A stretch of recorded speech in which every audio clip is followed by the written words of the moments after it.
Quero caminhar com você aqui em 3 pontos para a gente poder orar, tá bom? Esse é um aspecto bem interessante, acho que a gente pode aprofundar um pouquinho aí a nossa conversa, não é? O conceito da maldição aparece contextualizado ao povo da aliança. É muito interessante porque, normalmente, quando a gente pensa nesse conceito da maldição, a gente sempre associa isso ao incrédulo, o descrente, pessoa que não conhece a Deus, não é? Mas, curiosamente, praticamente todas as vezes que a Bíblia fala sobre maldição, o contexto é o aliançado, é o crente, são as pessoas com quem Deus está estabelecendo uma aliança. Tem alguns capítulos na Bíblia, principalmente esses capítulos ali quando Deus fez aliança com o povo de Israel, que eu penso a gente deveria até sabê-los de cor. São capítulos tão importantes, são diagnósticos da sociedade. Quando você lê, por exemplo, Deuteronômio 28, ou Levítico capítulo 26, não sei se você se lembra, a aliança, Deus fazendo aliança com o seu povo, não é? As bênçãos, as maldições. É interessante que você lê tudo aquilo ali, você tem uma radiografia da sociedade. Inclusive, quando vem ali a parte das maldições, e você vai lendo todo aquele texto, pode parecer que muitas dessas coisas seriam assim simbólicas, mas na verdade é impressionante como essas coisas são literais, não é? Mas eu quero assim te explicar um pouco esse contexto. É muito interessante quando você vai lendo ali Deuteronômio 28, os primeiros 14 versículos, na verdade o capítulo inteiro é como que se fosse uma aula clássica de paternidade. Imagina quando um pai precisa de ter uma conversa assim bem corajosa, bem instrutiva, né, de conscientizar os filhos acerca das escolhas que eles estão fazendo na vida. Eu penso que todos nós aqui, ou muitos de nós, já temos, talvez, filhos adultos. E, obviamente, chega um momento que você não tem mais controle sobre os seus filhos. Na verdade, eles vão, principalmente a partir da adolescência, quando eles vão tendo a sua individualidade, as suas convicções, tomando por si mesmos as suas decisões, se eles quiserem tomar um caminho errado, infelizmente eles vão tomar. Você não tem mais como impedi-los até de tomar um caminho errado. Quando a gente se lembra ali da parábola do filho pródigo, chegou num ponto que aquele filho chegou para o pai, não é, num tom até mesmo assim de que não foi muito bom, meio desonroso, né? Me dá minha herança, que eu estou indo embora, e a Bíblia fala que ele gastou tudo aquilo dissolutamente, e chegou realmente num lugar na sua vida muito ruim. Então, quando os filhos querem fazer uma escolha errada, olha, o máximo que a gente, como pais, vamos conseguir fazer é ter uma conversa corajosa, uma conversa conscientizadora. E é o que está acontecendo nesse capítulo 28 de Deuteronômio.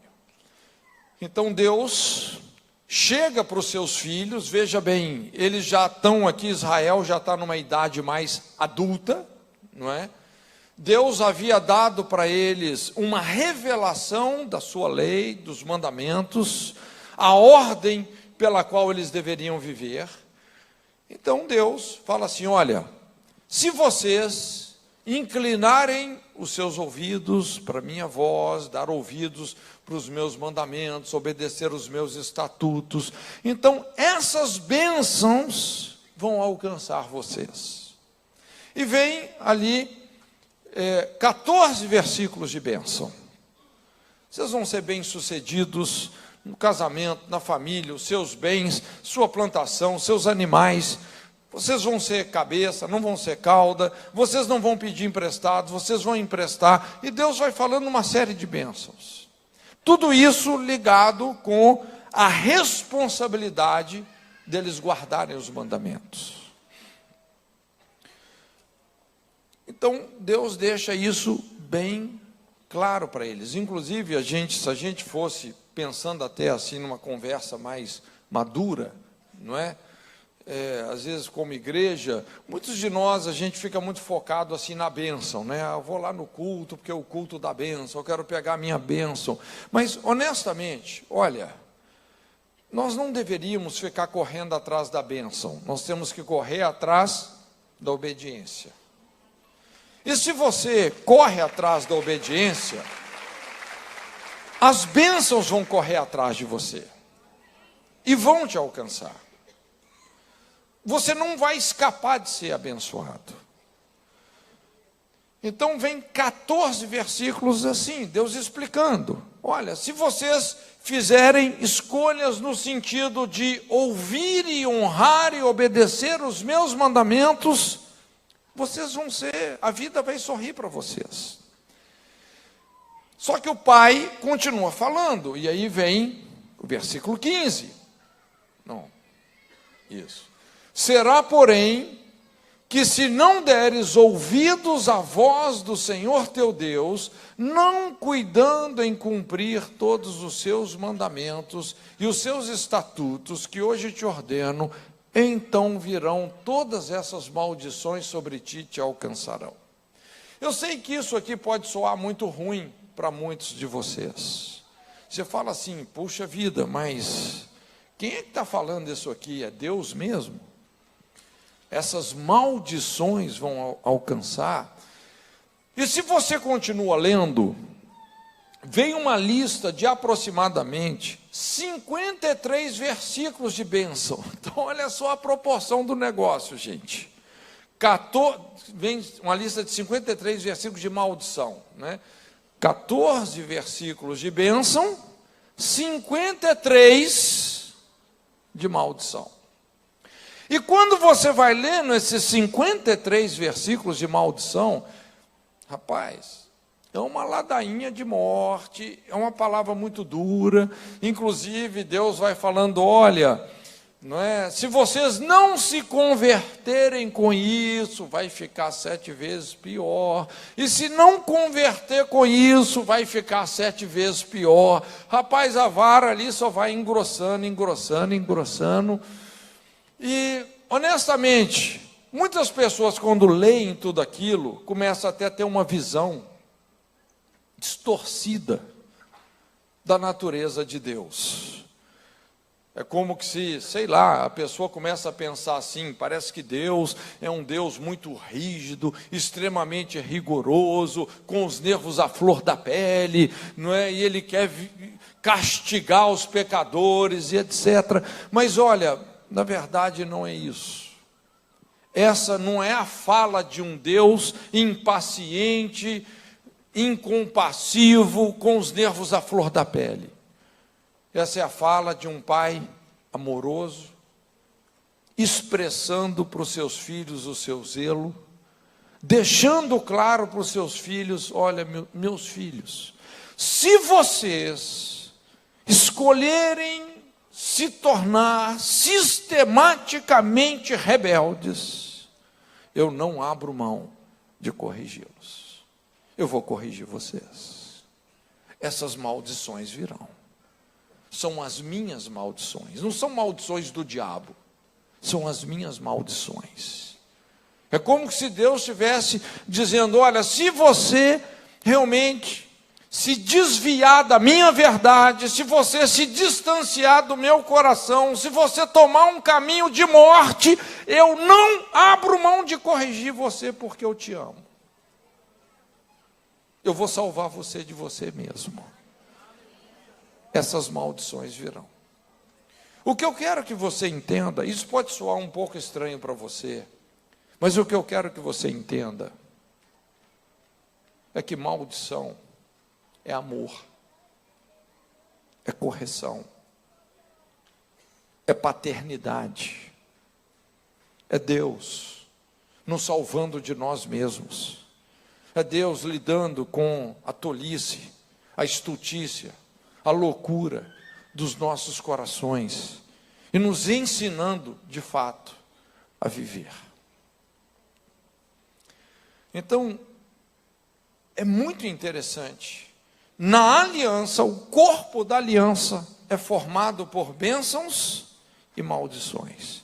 Ou seja, Deus está comprometido conosco, lógico, em incentivar nossa obediência, nos premiando com as suas bênçãos. Ele quer prosperar o nosso caminho, mas Deus também está comprometido conosco em nos corrigir.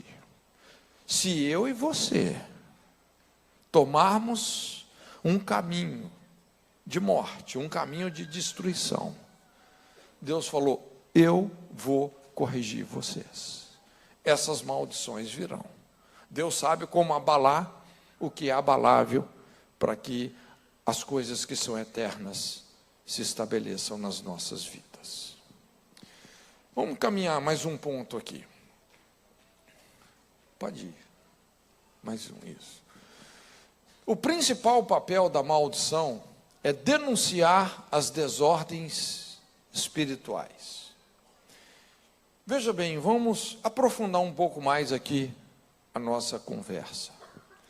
É muito importante nós entendermos que bênção e maldição, como eu falei, são mecanismos da didática, da paternidade, do amor de Deus. E eu não sei se você já percebeu como as coisas na natureza, na criação, funcionam, mas a vida e a natureza possuem vários dispositivos que nos avisam quando algo está em desacordo com o seu propósito. Em qualquer área da vida humana, se alguma coisa está errada, se algo está em desacordo com o seu propósito, alguns mecanismos naturais de alerta vão disparar, os alarmes vão soar. Por exemplo, deixa eu tentar ser um pouco mais claro. Vamos pensar em termos do organismo humano. O nosso organismo humano tem uma série de alarmes, não é? Por exemplo, a febre. Eu acho que todos nós já tivemos uma febre. Você está lá com 39 graus de febre, 40 graus de febre. Quer dizer, o seu organismo está te dando uma mensagem que existe uma desordem no seu corpo que você tem que dar atenção. A febre é o problema? Não. A febre só é um mecanismo de alerta. Se você simplesmente está com febre, é lógico que a sensação da febre não é boa, a sensação é muito ruim, parece que você tomou uma surra, você está todo quebrado, não é? Se você simplesmente toma um antitérmico, lógico, o efeito do antitérmico faz a febre baixar, parece que você está curado, mas depois que o efeito do antitérmico passa, você está melhor ou pior? Você está pior. Então, isso que a gente chama a terapia burra, né? Porque às vezes você está silenciando o mecanismo de alerta sem lidar com a desordem. Então, a febre nada mais é do que um mecanismo de alerta. Normalmente, tem algo mais sério, que pode ser uma infecção ou pode ser até um problema que está colocando a sua saúde realmente em risco. Quando você pensa também numa reação alérgica, se você tem uma reação alérgica, é como se o seu corpo estivesse dizendo: olha, você tem que manter uma distância dessa substância, essa substância não te faz bem. Na verdade, o corpo humano tem uma série de mecanismos assim, que nos avisam quando tem uma desordem. no nosso corpo, quando nós estamos correndo algum tipo de perigo. De todos esses mecanismos, eu acho que a gente pode resumir todos eles num único, que seria a dor. Eu não sei se você já parou para pensar sobre a dor, mas, obviamente, a dor é o sintoma de uma desordem. Quando algo está doendo, né, é porque tem uma desordem. Agora, a dor é ruim ou a dor é boa? Quantos acham que a dor é ruim? Realmente, é só você pensar na sensação que ela traz, ela é horrível. Quantos acham que a dor é boa? Alguns acham, né? A dor é boa ou não? Não? Gente, a dor é boa ou a dor é ruim? É ruim, né? Mas a dor é boa? Olha, a dor pode ser boa, e é isso que eu quero te explicar. Quantos já ouviram falar em doenças silenciosas?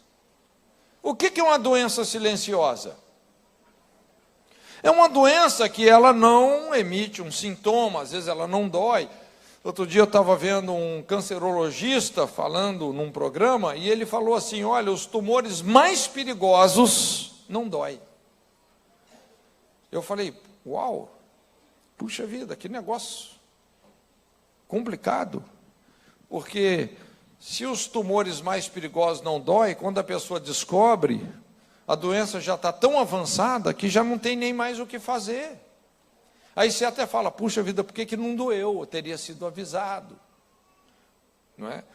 Então, quando a gente começa a pensar nesse dilema, se a dor é boa ou se a dor é ruim, sabe qual que é a conclusão que a gente chega? É que, na verdade, a dor é tão ruim, mas tão ruim, que por isso ela é tão boa.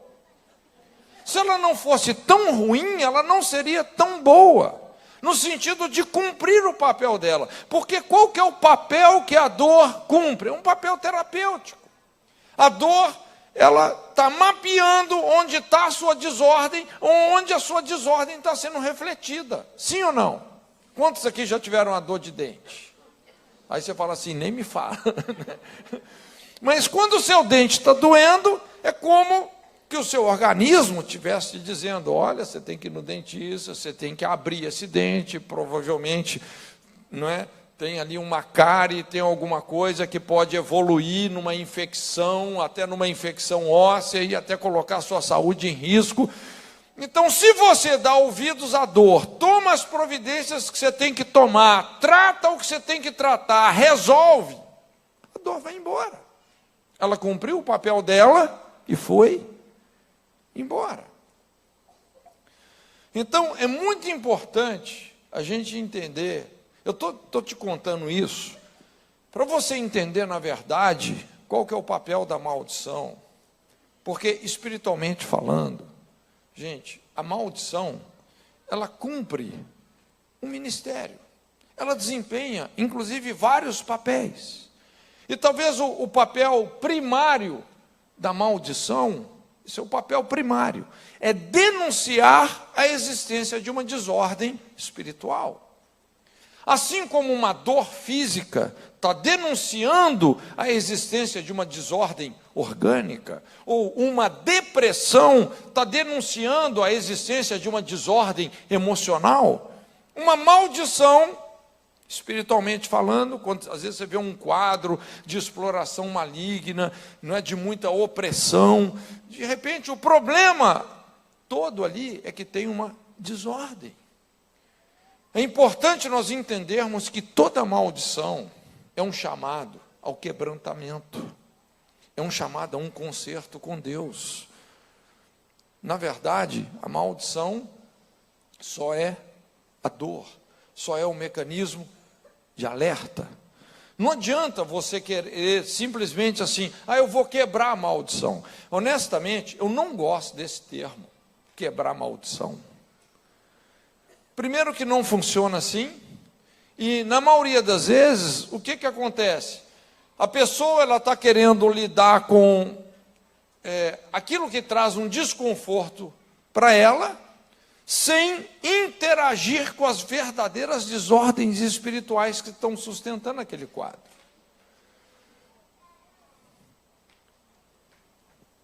Todas as vezes que nós tentamos lidar com as consequências de uma desordem espiritual, sem lidar com a própria desordem em si, nós nos colocamos em rebelião a Deus, quer dizer, nós não entendemos nada.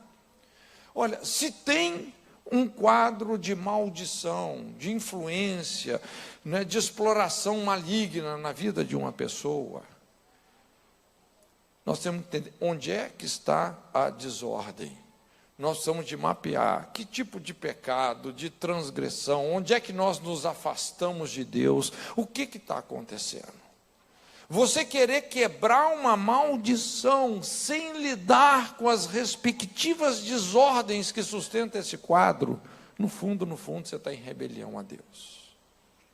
Você não entendeu nada. E não funciona assim. Quebrar maldição não é uma mágica, não é como é uma chave, liga, desliga, não é? Quebrei a maldição. É muito importante a gente entender como as coisas funcionam. Mesmo porque, queridos, veja bem, quando a gente fala sobre maldições, nós estamos falando sobre as consequências de algumas escolhas erradas que nós fazemos.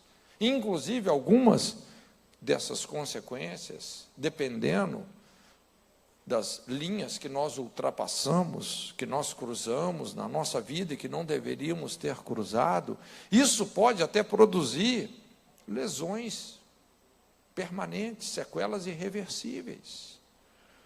Quando você, por exemplo, eu tenho atendido pessoas que às vezes assassinaram pessoas. Imagina uma pessoa que cometeu um homicídio. Como é que você quebra a maldição de uma pessoa que cometeu um homicídio? Às vezes essa pessoa foi sentenciada, está presa, é uma família que perdeu alguém, perdeu um pai, uma mãe, um marido, uma esposa, um filho, não é? Como é que você vai desfazer isso?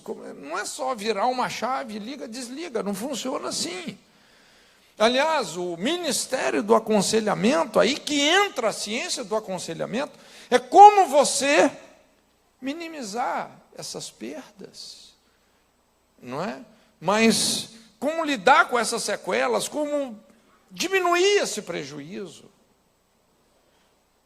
Mas tem algumas questões que realmente elas são bem complicadas, né, da gente lidar, e é importante a gente ter esse entendimento. Mas nesse ponto eu quero enfatizar isso, tá? Toda maldição é um chamado ao quebrantamento, é um chamado ao conserto. Quando você vê uma pessoa, uma família, uma nação, um governo, debaixo de muita opressão maligna, sofrimento, fome, seja lá o que for. Gente, o problema não é que tem um principado demoníaco ali. O problema é que houve Icabode na terra, foi-se a glória de Deus. O nosso problema maior não é a presença dos demônios, é a ausência de Deus. Libertação não tem muito a ver com expulsar demônio. Libertação tem a ver com trazer a glória de Deus de volta. E para isso nós temos que consertar o que nós temos que consertar. Porque o que nos afasta realmente, o que afasta, o que gera todo o problema é o nosso afastamento de Deus. Se você estudar na Bíblia, principalmente assim, o andar de Deus com a nação de Israel, você pode observar. Todas as vezes que Israel se voltava para Deus, os inimigos de Israel eram abatidos. Todas as vezes que Israel dava as costas para Deus, os inimigos se levantavam e se tornavam mais fortes. Gente, a questão não é o inimigo. A questão é a atitude do povo para com Deus. Esse é o ponto. Pode passar o próximo. A base da maldição é o castigo. Vamos aprofundar um pouquinho mais a nossa conversa. Esse conceito aqui a palavra castigo. Eu sei que é uma palavra que a gente não gosta muito dela, esse tema aqui todo, sobre maldição, correção, não é um tema fácil. Inclusive, a Bíblia fala que a correção, no presente momento, não é boa, ninguém gosta de ser corrigido, mas depois vai produzir um fruto pacífico. Depois, como Davi falou, bem-aventurado o homem a quem Deus corrige. A melhor coisa que tem é quando você experimenta a correção de Deus, Deus te alinha com a vontade dele, aí lá na frente, quando você está realmente na plenitude da bênção do Evangelho, você fala assim, Deus, puxa vida, ainda bem que o Senhor me corrigiu, ainda bem que o Senhor me salvou de mim mesmo, obrigado, obrigado. Mas na hora que a correção está vindo, gente, não é fácil não. Por isso que exige maturidade. Quem são as pessoas que mais crescem, que mais amadurecem? As pessoas que aprendem a amar a correção.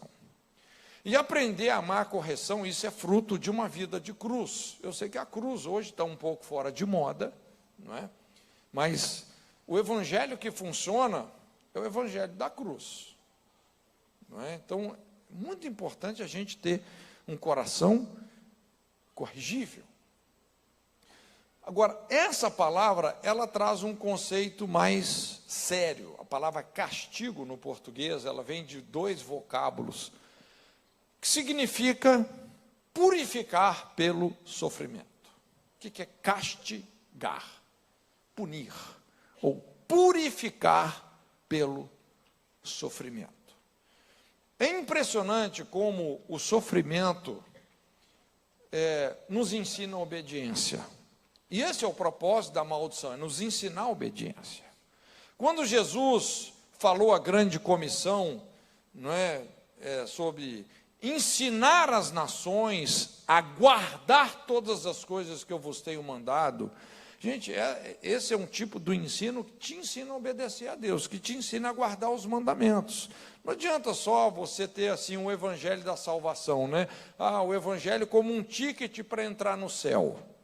Beleza, a gente entrar no céu. Mas o propósito de Deus é muito mais do que isso. O propósito de Deus é nos levar a uma vida de discípulo, uma vida de amar os mandamentos de Deus e nos submetermos a eles.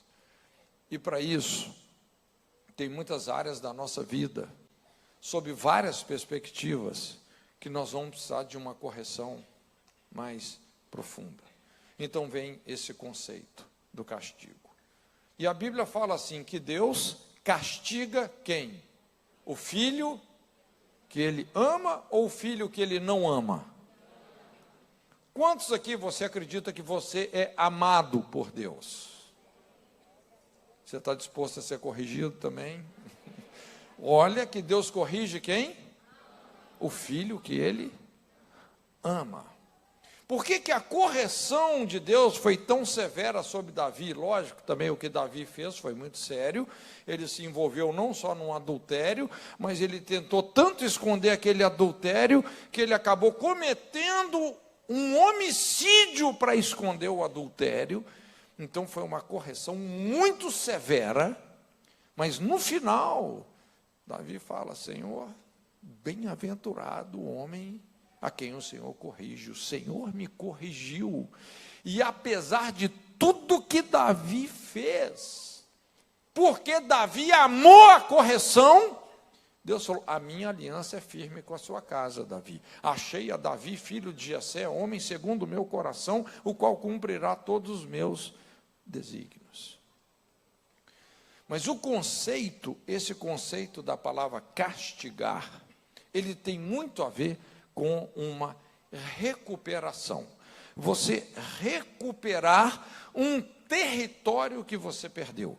Porque na nossa vida nós podemos, vamos dizer assim, exatamente por causa dessa dinâmica do pecado, a Bíblia fala, aquele que pratica o pecado é escravo do pecado.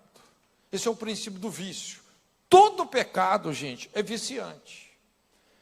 Lá na Jocum, na nossa base, nós temos uma escola que chama EACV, Escola de Aconselhamento em Comportamento de Vício. Porque a gente fala em comportamento de vício, você pensa em quê? Crack, cocaína e álcool. Mas, na verdade, gente, todo pecado gera uma compulsão. Não é? Às vezes, quando a gente fala assim, em vício, a gente vai pensar mais nessas coisas que nós falamos aqui, e até bom, vamos dizer, é uma forma até da gente ilustrar. Por exemplo, imagina uma pessoa que vem de 15 anos no submundo do crack. Será que essa pessoa, ela vai assim conseguir se recuperar do dia para a noite? Será que funciona assim? Inclusive, até alguns médicos, já vi médico falando que o crack, por exemplo, chega até a animalizar a pessoa. Não é? A pessoa vai perdendo assim a afeição humana e faz coisas absurdas. Então, veja bem, essas pessoas precisam ou não precisam de um processo de recuperação? Esse conceito de recuperação é que tem muito a ver com isso aqui que Deus está falando, quando a Bíblia fala que Ele castiga, ou que Ele açoita, que Ele disciplina o filho que Ele ama. Então, Ele está estabelecendo um processo. E qual que é a intenção de Deus nesse processo? Nos ajudar a recuperar a nossa vontade, o nosso caráter, não é? Numa área que realmente nós deixamos de ser donos de nós mesmos. É um processo de recuperação. Às vezes a pessoa, tem gente que vem de comportamento de vício, precisa de ficar lá 8 meses, 9 meses, numa casa de recuperação. Às vezes tem que estar numa comunidade terapêutica, sendo assistida, ajudada, amparada nos seus conflitos, nas suas crises, não é? Para que a pessoa consiga, depois de uma boa disciplina, realmente superar aquele processo na vida dela. E isso, gente, é muito importante nós discernirmos, então, o tratamento de Deus na nossa vida. Quando você estuda, por exemplo, a história de Israel, o ápice da história de Israel foi no governo de Davi. Inclusive, no Evangelho de Mateus, a Bíblia fala assim, de Abraão até Davi, 14 gerações. O que é de Abraão até Davi, essas 14 gerações? Foi o tempo que Deus levou para edificar uma nação, que seria o seu agente missionário na face da terra. Então, em Davi, foi quando a nação de Israel, inclusive, tomou posse de todo aquele território que outrora Deus havia prometido lá atrás para Abraão, a terra prometida. Terra de Canaã. Aí a Bíblia fala assim, de Davi até a deportação para a Babilônia, 14 gerações. Então veja bem, depois de Davi, infelizmente, o que começou a acontecer, segundo o discernimento de Mateus? A nação foi se afastando de Deus, foi se prostituindo com os ídolos da terra, 14 gerações, geração após geração, até que chegou num ponto que, do mesmo jeito que eles haviam conquistado a terra de Canaã, eles perderam. Lógico, quando eles começaram a se afastar de Deus, Deus foi avisando. Quem são os alarmes de Deus? Os profetas. Os profetas vinham e falavam, olha, escuta, para com isso, não é? Eles deram ouvidos? Não. Aí os profetas foram advertindo, eles não deram ouvidos, foram advertindo, eles foram ensurdecendo os seus ouvidos, e Deus foi engrossando a voz, e falou, olha, se vocês continuarem com essas práticas, do mesmo jeito que a terra vomitou os cananeus, a terra vai vomitar vocês vão para o castigo, vocês vão para o cativeiro, mas eles deram ouvidos? Eles não deram ouvidos, e continuaram praticando as mesmas coisas. E chegou num ponto, então, que o pai chegou e falou assim, olha, agora vocês vão para o castigo, vocês vão para o cativeiro. 70 anos em Babilônia. Quantos aqui seu pai já te colocou de castigo? Agora, veja bem, se o seu pai já determinou o seu castigo, é uma boa ideia você fugir? Quando você foge do castigo, o que vai acontecer na hora que ele te pega? Rapaz, inclusive, foi quando Deus, depois dá uma lidinha lá, em Jeremias, Deus fala assim, olha, quem não for para a Babilônia de boa vontade, não é? Quem não abaixar a cabeça para Nabucodonosor e for lá para o cativeiro, quem não for, vai morrer a fome, peste, espada e as feras. Os 4 juízos de Deus. Não é uma boa ideia você querer fugir do castigo de Deus. Castigo tem a ver com tempo e lugar. 70 anos em Babilônia. Por que Babilônia? Porque Babilônia era literalmente a terra dos ídolos. Deus falou, vocês querem ídolos? Tá bom. Vai sair ídolo até por nariz. 70 anos em Babilônia. Rapaz, e pensa num negócio que funcionou. Quem conhece a cultura hebraica, eu vou te falar, Israel pode ter problema com muita coisa, mas com idolatria não. Você não vê um judeu ajoelhado diante de uma imagem. Às vezes nós, os cristãos, até fazemos isso, não é? Mas Deus arrancou a índole idólatra da nação, depois desses 70 anos. Inclusive a Bíblia fala, a glória da segunda casa foi maior do que a primeira. Deus, depois desses 70 anos, trouxe eles de volta e os restaurou. Mas foram 70 anos de cativeiro em Babilônia. O tratamento de Deus, o castigo de Deus. Você lembra Moisés? Você pode olhar todos os homens, grandes homens da Bíblia. O maior segredo dos grandes homens da Bíblia, gente, não foram que eles foram caras que só acertaram em tudo. Não, muito pelo contrário. Às vezes foram homens que cruzaram linhas que jamais deveriam ter cruzado, cometeram grandes transgressões. Nós falamos aqui sobre cometer um homicídio. Moisés foi um homem que cometeu um homicídio a sangue frio. Se você analisa aquela situação quando ele matou o egípcio, foi uma coisa calculada. E depois ele tentou esconder esse homicídio, e parece que tentando esconder aí que a coisa veio à luz mesmo, ele teve que fugir. Foi para o desterro. 40 anos no reformatório do pastor Jetro. 40 anos sendo tratado.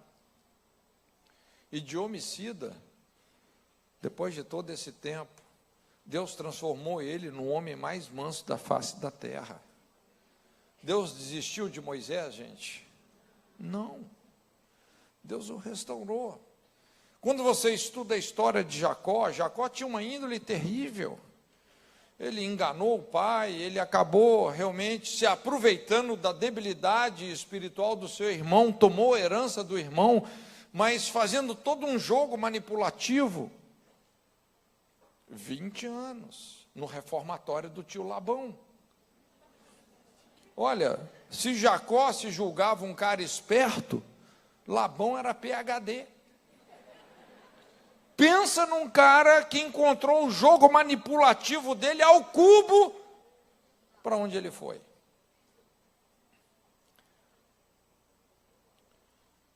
O tratamento de Deus.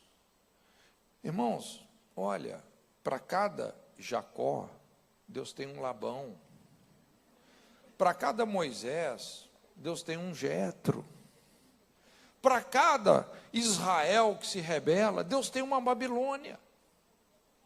Deus sabe como arrancar de nós aquilo que está nos destruindo e afastando dele. Ele sabe como fazer isso. Eu sei que para a maioria é difícil dar um amém, mas, não é verdade? Isso é o Evangelho, não é que nós vamos fazer a obra de Deus, nós somos a obra de Deus. Deus está fazendo em nós. Ele está nos restaurando. Você quer ver um cara que teve uma disciplina de Deus violenta? Foi o apóstolo Paulo. Irmãos, não é normal um cara sofrer igual o apóstolo Paulo sofreu, não. Porque quando você estuda mesmo o ministério de Paulo, maior parte do ministério de Paulo, ele estava preso ou em liberdade? Preso. Agora, ele precisou ou não precisou de puxar aquela cadeia toda? Sim ou não? Será que é só o cara nascer de novo, as coisas velhas passaram, está tudo resolvido? Será que é simples assim? Olha só, veja bem, se tinha um cara que tinha muito sangue nas mãos, esse homem era Saulo. Saulo perseguia a igreja de uma maneira terrível. Ele foi o mandante do assassinato de Estevão, sim ou não? Sim. As vestes de Estevão foram colocadas aos pés de quem? De Saulo. Tipo assim, olha, o que você mandou foi cumprido. Está aí. Você mandou, foi feito. A Bíblia fala que ele respirava ameaças de morte. Ele espancava, batia, quebrava, prendia e assassinava. Irmandade Islâmica de Israel. Nem sei se essas coisas combinam muito, mas era um negócio muito fascista. Saulo era um cara fascista. O fascismo é isso. Você não faz o que eu gosto, você discorda da minha ideologia, eu te mato. Só tem uma coisa que explica a conversão de Saulo. Foi a intercessão de Estevão. Porque quando Estevão estava sendo assassinado, você lembra qual oração que ele fez? Pai, não lhes impute esse pecado. E quando ele fez essa oração, a Bíblia descreve que ele viu os céus abertos e o Filho de Deus à destra do Todo-Poderoso, em pé. Jesus se levantou. Tem oração que abre o céu. E ali foi como que Jesus se levantou e falou: Estevão, prontamente eu vou ouvir a sua oração. E na próxima viagem de Saulo, na próxima investida contra a igreja, indo para Damasco, a Bíblia fala que Jesus teve uma trombada com ele. Ele não conseguiu anotar a placa do caminhão. Ele não viu estrela, ele viu foi o sol da justiça. Uma grande luz que o cegou, e uma voz falou com ele: Saulo, Saulo, dura coisa te é recalcitrar contra os aguilhões, por que me persegues? Quem é, Senhor? Eu sou Jesus. E ali ele se converte ao Evangelho, ele tem uma revelação de Deus, não é? Mas ele era um homem que tinha uma índole homicida. Irmãos, escuta o que eu estou te dizendo. Não é uma coisa simples você lidar com a índole homicida de uma pessoa. Tem linhas que a pessoa cruza que ela nunca mais é a mesma. Uma pessoa, quando cruza essa linha de assassinar pessoas, eu vou te falar, é só o Evangelho mesmo. Porque uma pessoa carregada de sangue, a Bíblia fala que ela vai para onde? Para o túmulo. Se não for o Evangelho. Essa pessoa não vive muito. Ela fica debaixo assim de uma perseguição muito infernal, destrutiva. Mas ali Paulo tem uma experiência face a face com Jesus. Ele chega em Damasco, está lá cego 3 dias. Você lembra que o Espírito Santo vai até um profeta chamado Ananias e fala assim: Ananias, olha, está aqui o endereço, vai lá na rua chamada direita, naquela casa, tem um homem lá, não se assuste, porque eu já amansei a fera. Você vai impor as mãos sobre ele, sobre esse Saulo, que é o terror da igreja, para que ele recobre a sua visão, porque ele está cego. Só que você vai dar um recado para ele. Você vai explicar para ele uma coisa. Você vai falar para ele o tanto que ele tem que padecer pelo Evangelho, por causa do meu nome. Ele que gosta de perseguir os cristãos. Agora, o Saulo se vê perseguido na pele de um cristão.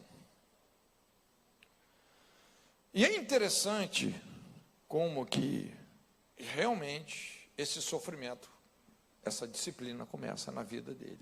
Irmãos, Saulo precisava ou não precisava dessa disciplina?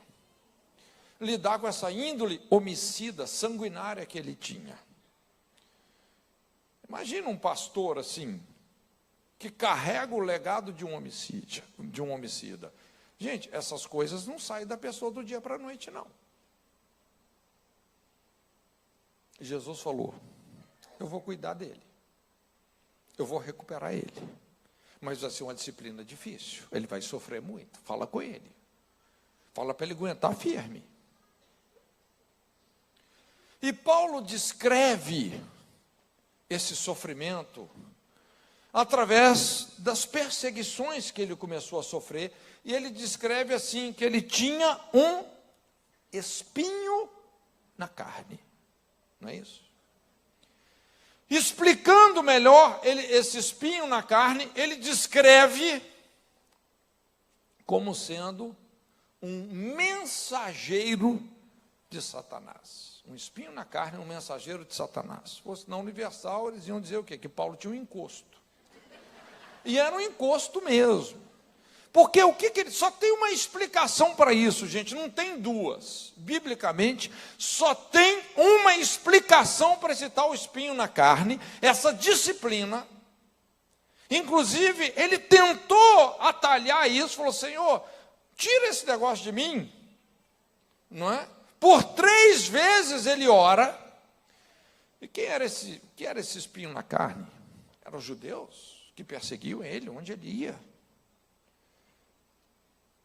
Ele nunca conseguia estar numa cidade evangelizando sem que esses judeus estivessem lá atrapalhando e subvertendo aquela sociedade contra Paulo e o seu ministério. Em vários lugares. Às vezes ele era apedrejado, perseguido, preso, em vários lugares. E em Listra, ele foi apedrejado até a morte, por causa de uma sedição que esses judaizantes fizeram. Mas ele ora: Senhor, puxa vida, dá uma folga. Deixa eu pregar o evangelho em paz. Tira esse espinho na carne. O que Jesus falou? Não, você precisa disso, Paulo. Você precisa dessa disciplina. Senhor, tira. Não. Quantas vezes ele orou? 3. E Jesus falou: não, a minha graça te basta, o meu poder se aperfeiçoa na sua fraqueza. E Paulo entendeu: é isso mesmo, Jesus, eu preciso disso. Só para você ter ideia, a Bíblia fala de 40 judeus que fizeram uma autoimprecação, um acordo entre eles, dizendo assim: olha, nós estamos sob pena de maldição, não vamos comer nem beber nada enquanto não eliminarmos esse homem da face da terra. 40. Os caras falaram: nós não vamos comer nem beber enquanto não eliminar Paulo da face da terra. Aí você se lembra? Essa armadilha que eles já estavam tudo montando, chegou no sobrinho de Paulo, aí ele avisou o centurião, porque ele estava sendo levado para Roma, e eu sei que aí Deus sempre foi salvando, livrando. E Paulo cumpriu ou não cumpriu uma cadeia? Cumpriu ou não cumpriu uma pena por causa dos seus crimes? Ele precisava ou não precisava daquilo? Precisava. Ele cumpriu essa pena. No final, sabe o que Paulo fala? Falou: Senhor, se não fosse por isso, todo esse tratamento, toda essa disciplina, toda essa perseguição dos judaizantes, ele fala assim: eu teria me exaltado devido à sublimidade das revelações que o Senhor me deu. Eu teria me corrompido, se não fosse por toda essa disciplina. Inclusive, ele chega a dizer assim: Senhor, se eu pudesse, eu me faria até anátema por essas pessoas que me perseguem, para que eles conhecessem o seu evangelho. Irmãos, se Paulo se tornou na pessoa que ele se tornou, foi porque ele se submeteu à disciplina de Deus. Eu não sei se você entende, mas Deus é um pai que tem a medida certa de bondade e severidade. Deus sabe tratar conosco. Por que eu estou dizendo isso tudo aqui? Irmãos, porque sabe o que muitas vezes acontece? Até porque que muitos de nós viemos para a igreja, e às vezes até precisamos de uma ajuda pastoral. A gente chega no pastor e fala assim: pastor, tipo assim, me tira do castigo que o pai me colocou. Quebra a minha maldição, pastor. Mas você sabe, tudo que você precisa é se submeter ao castigo. Desculpa ter que falar isso. Mas eu não posso falar o que você quer ouvir, né? Eu tenho que falar, às vezes, o que a gente precisa de ouvir. Às vezes, tudo que a gente precisa é de quebrantamento.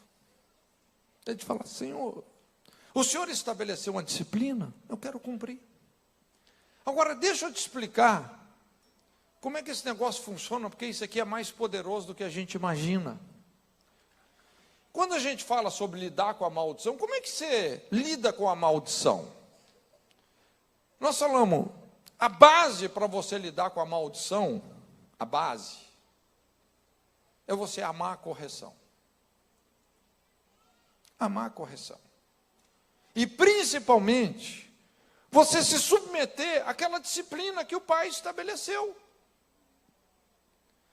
Quando você se submete à disciplina, por exemplo, uma pessoa que ela foi sentenciada, ela está presa. O que pode tirar essa pessoa mais cedo da cadeia? Bom comportamento. Bom comportamento. O que é o bom comportamento? É o cara que fala assim: realmente, eu mereço estar aqui, eu tenho que estar pagando o que eu fiz mesmo, mas eu quero uma vida diferente. Sabe o que acontece? Essa pessoa vai sair do castigo antes da hora. Às vezes um exemplo simples, talvez você que é pai ou mãe, e muitas vezes a gente tem filhos que eles são sensatos e eles percebem, uma criança percebe, quando ela precisa de ser disciplinada, castigada. Imagina, seu filho fez uma coisa que ele sabia que ele não devia fazer, e você garantiu para ele que ele seria disciplinado, você vem com a varinha para bater, aí de repente ele fala: mãe, pode bater mesmo, eu mereço, eu fiz errado, pode bater, eu mereço. De repente você fala: ah, deixa para lá, quebrou a maldição, você nem bate mais, ele quebrantou tanto, que aliviou a consequência. Sabe como é que você lida com a maldição? Com quebrantamento, com humilhação, com amor à correção, com amor à disciplina. É assim que a gente lida com isso. Não é você usar o nome de Jesus para dar uma carteirada. ou novo nascimento, porque você nasceu de novo. Irmãos, o novo nascimento, ele não vai nos eximir das consequências de você violar uma lei, de você cometer um crime. Não é porque você nasceu de novo que agora você pode fazer qualquer coisa que não tem consequência. Não. Só tem uma coisa que pode nos liberar das consequências de determinadas linhas que nós cruzamos. É o nosso quebrantamento. Como Deus falou, se o meu povo, que se chama pelo meu nome, se humilhar, orar, se converter dos seus maus caminhos, buscar a minha face, eu ouvirei dos céus, perdoarei o seu pecado, sararei a sua terra.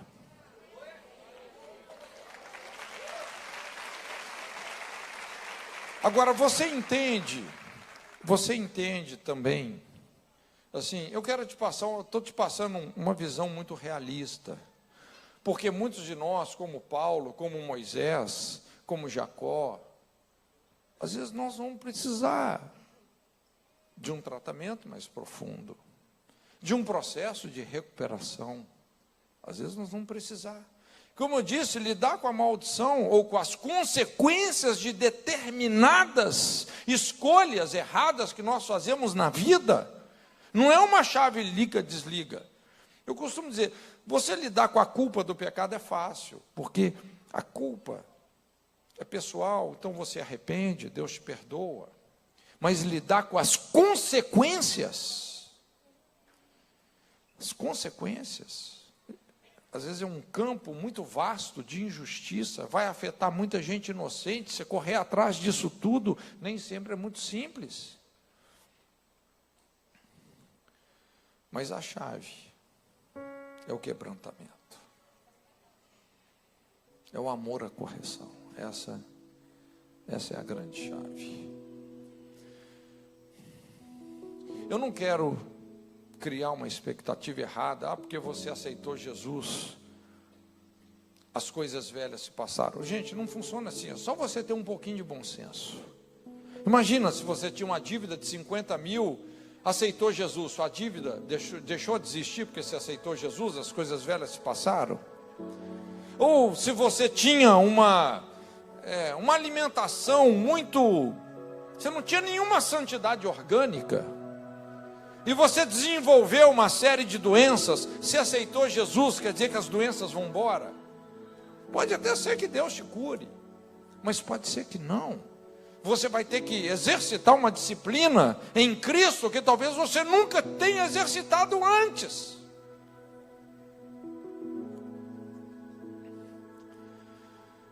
Jesus não é para a gente fugir das nossas responsabilidades, é para a gente enfrentá-las da maneira certa. E a grande chave de enfrentar é a gente amar a correção de Deus. Irmãos, hoje nós vivemos numa geração onde as pessoas associam a correção com rejeição, sabia? Talvez por causa de tanto abuso que tem no mundo.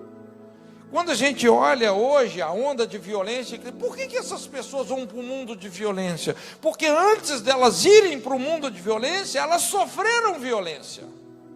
Você sabia que 100% das pessoas que estão em presídios no Rio de Janeiro não conheceram o pai, nem sabem quem é o pai? E essas pessoas foram abusadas e depois se desenvolveram todas essas psicopatias que fazem dela, realmente ameaçam a sociedade. Eu não estou querendo defendê-las, não é? Assim, no sentido de que elas não podem ser responsabilizadas, mas o que eu quero dizer, irmãos, é que hoje nós temos uma geração que não tem sido corrigida, e muitas vezes não entende que correção é amor, correção é paternidade.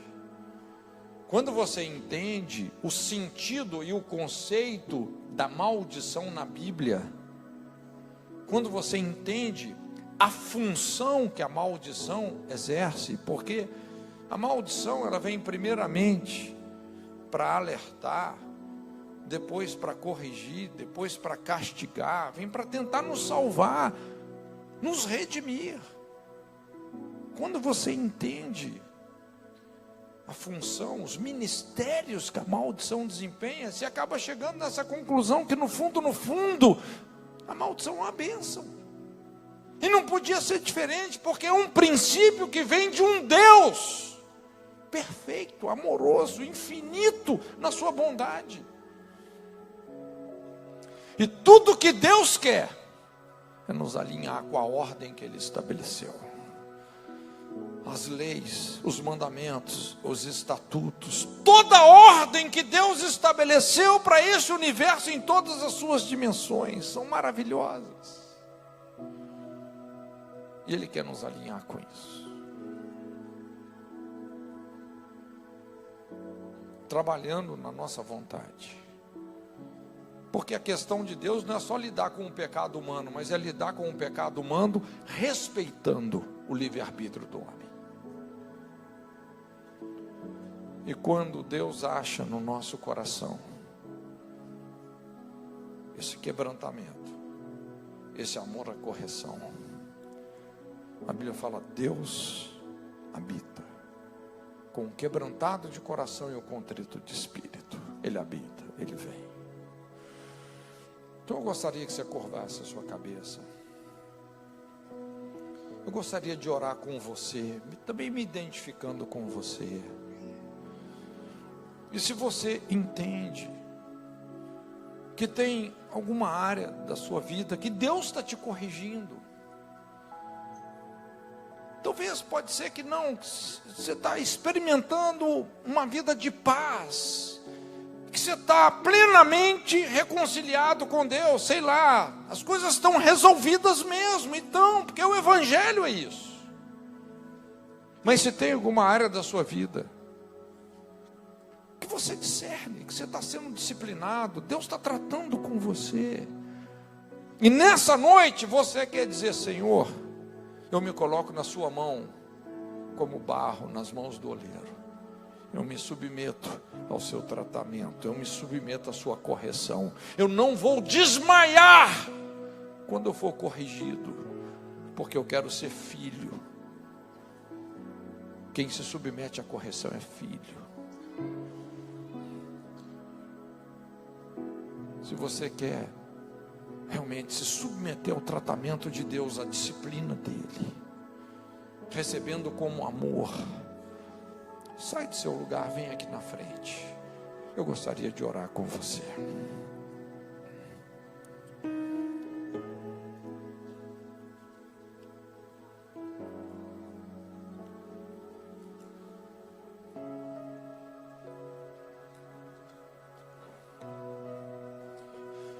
Há um poder nesse altar, há uma virtude aqui, eu sinto isso. Eu não sei se você consegue divisar isso, mas há um movimento no mundo espiritual sobre a sua vida, há um mover de Deus. Porque se tem uma coisa que Deus não resiste, a um coração quebrantado. A Bíblia fala assim que quando uma pessoa age com arrogância, com dureza, a Bíblia fala assim: com o duro Deus se mostra inflexível. Mas quando a pessoa se quebranta, se humilha, Deus se derrete todinho.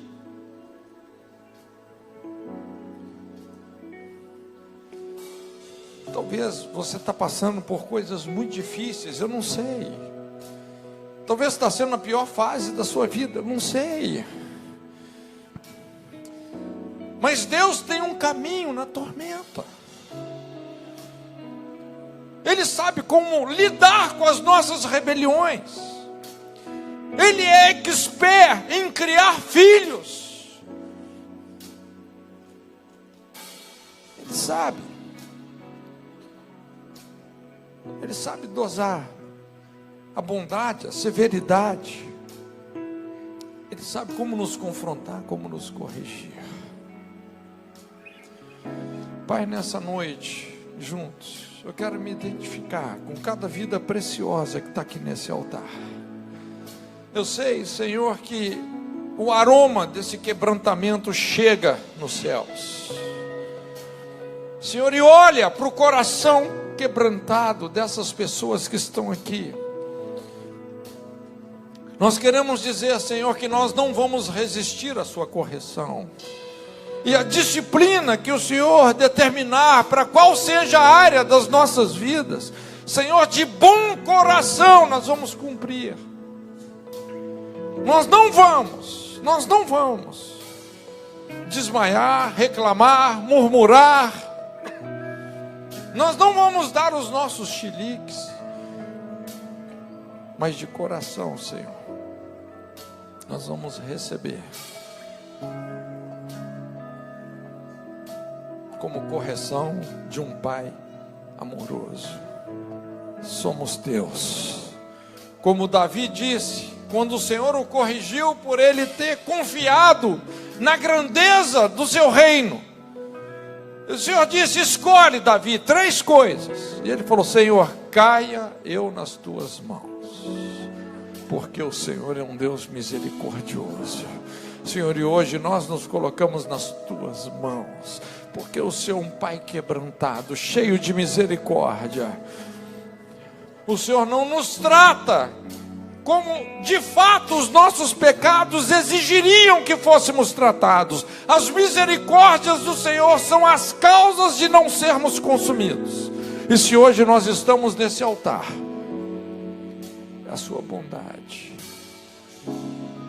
Nós nos submetemos ao seu tratamento, Senhor.